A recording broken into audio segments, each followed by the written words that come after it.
The project is a 3-year project funded by SAGIT. It's all about trying to investigate the reasons why medic pastures aren't performing as well as they should be in terms of fixing nitrogen.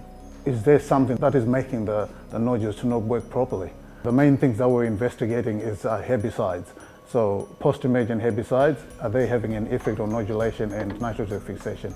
We're also looking at herbicide residues. Some herbicides that you use in the previous cereal crop or in the previous crop, are they having an effect on germination and on nodulation, dry matter production and on nitrogen fixation? The third thing we're looking at is nutrition. Does nutrition play a part in helping the medics to fix enough nitrogen? This came about as a concern from growers.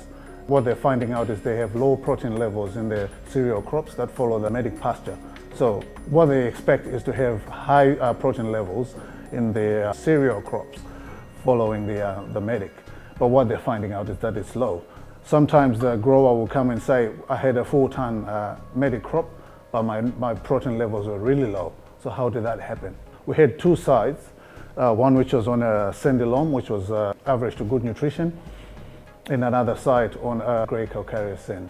And so what we found out is just by applying phosphorus, you can have a 150% increase in dry matter.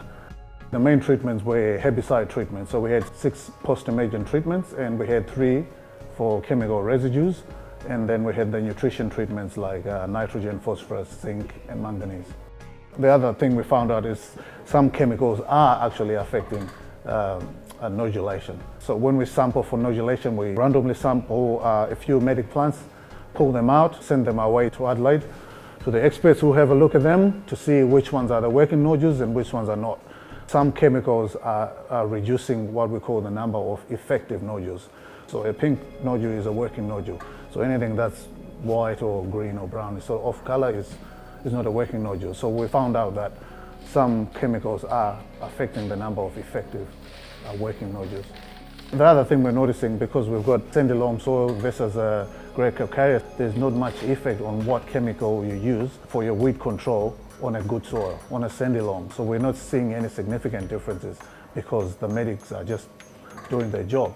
But on a grey calcareous sand, some chemicals are affecting it because it's a poor nutrition soil. So definitely, in other parts of or other states, these results, I think they will be important as well.